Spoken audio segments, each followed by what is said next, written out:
So, kamusta po mga ka-Streetwise? Ako po si Takero Miyamoto at welcome po sa aking munting channel. So, mga kababayan, ah, alam naman po natin no, yung ginawang katangahan po ni Robin nung nakarang araw. Ang ginawa nga po ni Robin, inendorso si Sara bilang presidente at saka si Amy bilang vice presidente sa Malaysia. So, actually, yun pa lang po kasi sobrang pamabastos na po yun. Kasi po, may 3 taon po yung presidente po natin.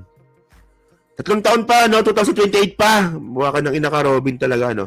At pangalawa, mga kababayan, meron po tayong impeachment trial na paparating. Kasi mga kababayan, no? Meron po kasing oath yung mga senador natin na sila po ay babase po sa ebidensya. Ngayon, paano sila babase sa ebidensya?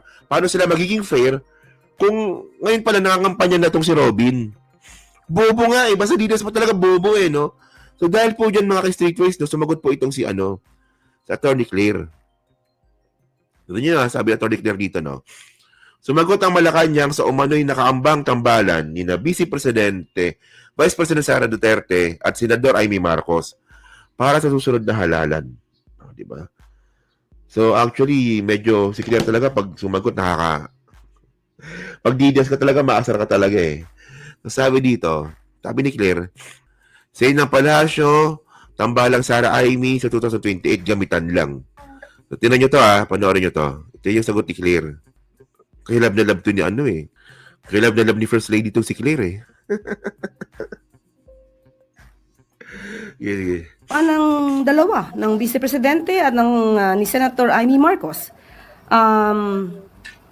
Ang Pangulo ay hindi at walang partisipasyon sa kanila naging kasunduan. It is the President is not a privy to the contract or agreement between a user and a person willing to be used. Hindi walang Hello po, Ma'am Abby Smith Takero. Pakigreet naman sa asawa ko. Happy Father's Day po kay Jason. At sa akin din. Happy Father's Day sa akin. Tsaka kay Kuya Jason. So, ang sabi nga po niya dito ni Attorney Claire. So, ang tambalang Sara at Amy ay tambalan ng gamitan. So, isang willing magpagamit at isang manggagamit. Mangga. Walang yan na to. Pati si Atty. Claire nakikimangga na rin eh, no? User and a person willing to be used. Hindi walang kinalaman ng Pangulo sa kontratang kanilang ang tanong mga kababayan, ito dyan nasa 535 na nanonood. Sino yung manggagamit? Sino ang nagpapagamit? Hindi, sa tingin nyo, sino kaya? Sino kaya? Kasi para sa tingin ko parehas eh. Para sila nang naggagamitan eh. Pero kayo po diyan sa tingin niyo, sino ang manggagamit? Sino ang nagpapagamit? Dito po kay Amy at saka kay Sara. Well, paras lang sila, di ba? Paras lang naman yan eh. Okay. Pasukan, yung isang tao na manggagamit at isang taong willing magpagamit. At ang nais lang po natin sana ay ang Pangulo po kasi ang sinabi niya ay tuloy-tuloy siya sa kanyang pagtatrabaho, focus sa trabaho. Nadagdag pa nga po ang problema dito sa Siquijor. At kung ang Vice President... O nga pala, no? Yung Siquijor nga pala, no? Oy, Bilyar! Buka ka ng ina ka. Yung Siquijor na naman, ikaw pala nag-ano dyan, ha? Ikaw pala yung operator ng kuryente dyan sa Siquijor. Lahat na lang na pinasok mo, palpak. Oh. Di ba? Prime water, palpak. Di ba yung Riverside, binabaha? O di ba yung Muntinlupa Riverside, binabaha po yan. Lalong binaha lalo yung Muntinlupa dahil diyan. Tapos ngayon pala pati pala yung Siquijor, yung yung kuryente ng Siquijor, kay Bilyar din pala yun. O di ba kaya love na love niya si Digong eh, no? Kaya pala love na love ni Bilyar ang mga Duterte. Tandaan niyo ito pwede niyo namang i-research yan eh. Si Bilyar po noong 2016, wala po sa top 10. Di ba? Mayaman si Bilyar, no? Noong 2016, mayaman siya. Pero wala po siya sa top 10 na pinakamayamang Pilipino. Pero nung natapos po yung termino nga po ni Digong, Ngayon nga po, si Villar na po, number 1 na pinakamayaman na Pilipino. Di ba? Si Rason number 2, si Rason. Yun naman pala, no, ang dami palang binigay na project dito kay Villar. Kasama na dito itong si Quijor. Pati na rin itong Prime Water. Pinasok lang ni Villar no panahon din ni Digong yan. Oh. Diyos ko, no? O, meron pang isa. O nga pala, ABS-CBN. Yung ABS-CBN nga pala. Alam niyo yung ano? Alam niyo yung Channel 2? Di ba? Yung Channel 2, ABS-CBN yan. Pero dahil nga po sa wala na pong prangkisa, yung ABS-CBN, wala na po sila sa Channel 2. Ngayon, ang may hawak ng Channel 2 ngayon, All TV, sino may-ari? Villar. And by the way, mga kababayan, naging amo ko yan si Cynthia Villar, ha? Di ba? Sama ng ugali niyan talaga. Tema dito sa si Quijor. At kung ang Vice Presidente lamang sana ay nakipag-usap sa kanyang kaibigan, baka hindi pa dumaan at dumating sa krisis na ito sa si Quijor. Puta, no? Kita nyo, di ba?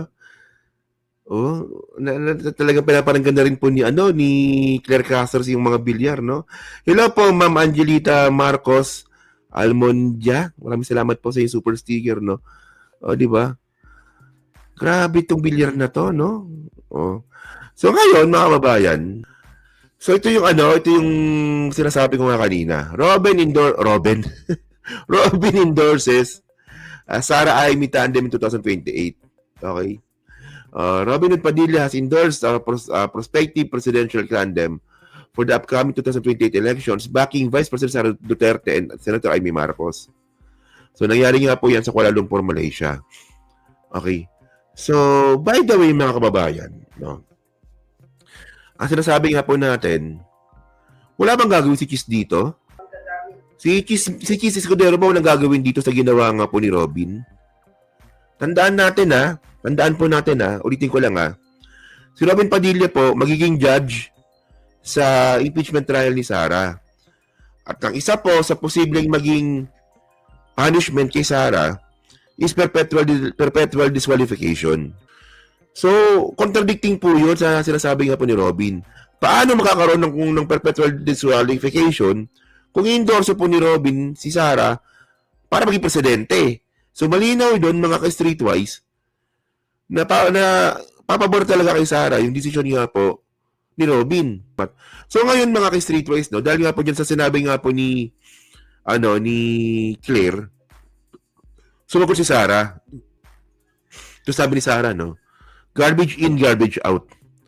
Nagbigay ng reaction si Vice President Sara Duterte sa pahayag ni Presidential Communications Office Claire Castro tungkol sa kanila ni Senator Amy Marcos. Okay. So, tinan nyo mga babayan panoorin nyo to, no? Yung napakatalino pong sagot po ni, napakatalinong sagot ni Sara Duterte dun nga po sa comment ni Claire Castro. Napakatalino po nito, tinan nyo. Na isang taong manggagamit at isang taong willing magpagamit daw kayo. Yun yung description ni Yusek Castro sa inyong dalawa ni Senator Amy Marcos. Si Claire Castro na naman ba ito? Di ba sinabi ko na sa iyo, si Claire Castro, pinsan ni Franz Castro, at pag Castro family, yung dalawa lang naman yan sila sa pamilya na yan, Claire Castro at Franz Castro, wala na talagang maganda at tama na lalabas dyan galing sa bibig nila. Sabi ko nga, Talino, no? Talino, di ba? Actually, mga kababayan, no? Kung ako po kay Sara, napakadali lang naman ang sagot dito. Ano ba sabi ni Claire? Di ba sabi ni Claire, si Sara at si Amy, tandem po ito ng mga manggagamit. Isang nagpapagamit, isang nanggagamit. Simple na naman sagot dapat doon na kung matalino si Sara, no? Ang sagot lang naman doon, di ba? Sino politiko yung hindi manggagamit? Mga ka-streetwise, lahat po ng politiko manggagamit. At marami din po mga politiko ang willing magpagamit. Di ba? So, dahil nga po sa sobrang talino nga po ni Sara, ang sagot niya, si Claire, yung pinsan ni Franz. Hindi na, by the way, off the record, hindi sila magpinsan. Anak sila ni Fidel Castro. Oo nga, no?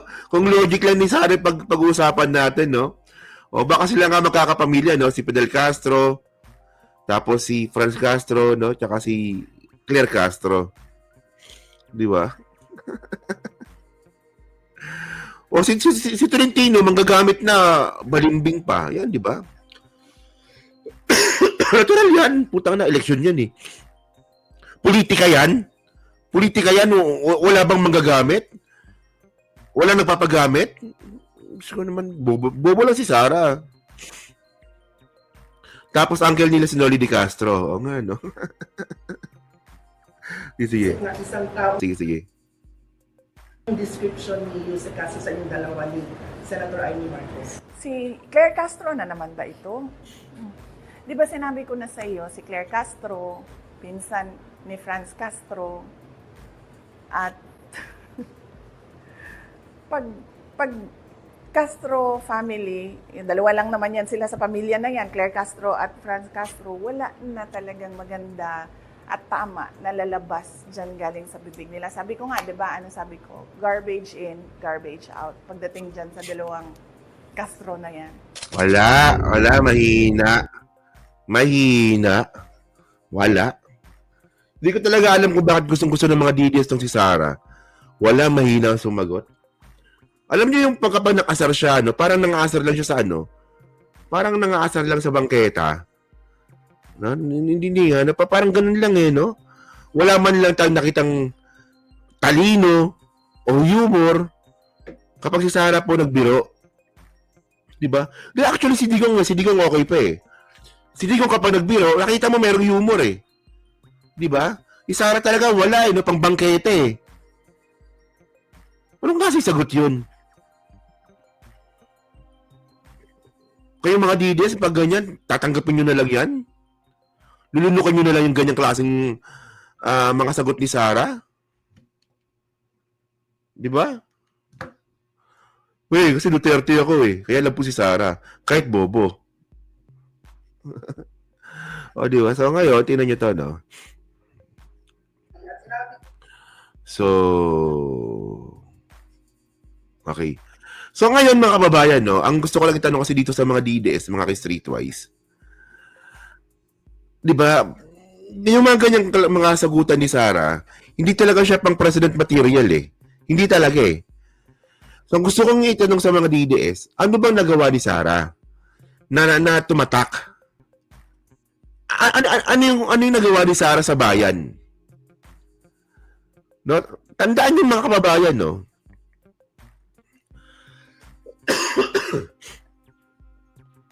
Dalawang taon lang po hinawakan ni Sara yung DepEd. Sa 2 taon po na hinawakan ni Sara yung DepEd, nababoy po yung DepEd. Di ba? Tignan nyo ito ha. Ito, si Win Gatchalian, no? O, Gatchalian flags goes student in senior high school voucher program. Ito si Sara pa, ano nito ha, DepEd secretary nito ha, si Sara pa nito. Alam nyo, mga kababayan, no? Kaya naman pala, ito ha, si Win Gatchalian, mga ka-streetwise, ano to eh? Ito alam nyo naman no, na nung unity team election, medyo active po tayo noon. Di ba? So, si Win Gatchalian po, isa po yan sa mga pinili ni Sara. Di ba si Win Gatchalian, di ba unity team yan? Oo. So, nung nagtandem nga po si BBM tsaka si Sara, so isa po sa mga kasunduan nila, mamimili din po si Sara na kanyang mga senatorial balls. So, ayan ang mga napili ni Sara. Si Win Gatchalian, si Robin, si Harry Roque, si Loren ata kay Sara rin yan eh. Si Loren. So, si Jinggoy, hindi si Jinggoy ata, no? Basta anim yan, anim. Oo. Anim sila. At tandaan natin mga kababayan, no? Si Win Gatchalian po, nagbanggit din po yan, na gusto niya maging vice presidente at presidente si Sara. Sila magkatandem. Pero eventually, mga kababayan, no? Nakita po natin, no? Yung pag-ikot nga po ni Win Gatchalian dito kay Sara. Kasi in the first place, palpak talaga si Sara. Di ba? O ano nagawa ni Sara bilang VP? Nagwaldas ng pera. O nga, no? Sabi ni, ano yan, ni Aaron Viray. Tingnan nyo sa 2 taon po ni Sara, no, lumala po yung ghost student sa mga private schools. Actually, ang dami palpak ni Sara eh. Tingnan nyo kinakaltasan po ng GSIS yung mga teachers nun. Pero, hindi po nababayad sa GSIS. Hindi po nababayad sa PhilHealth. Meron silang 2 taon na backlog. So, kinakaltasan yung mga teacher, hindi nababayad po doon sa mga sa GSIS. O, pati rin po yung mga hostage ng mga gamit sa warehouse. Kay Sara din po yan. Ang dami palpak ni Sara, mga babayan. Oh. Tapos, ito nung pag-resign nga po ni Sara, sabi ni Win Gatchalian says massive reform needed in DepEd. Nung paglabas to ni Sara. August yan di ba? Paglabas ni Sara yan isa pang kapalpakan ni Sara, no? Yung naalala niyo yung Catch Up Fridays. Bobo talaga, no? Catch Up Fridays, no? Tapos wala naman palang curriculum. Puta, bobo talaga ni Sara, no? So, ayan lang mga question natin. Bakit gusto niya maging presidente si Sara? Wala ka nagawang tama. Di ba?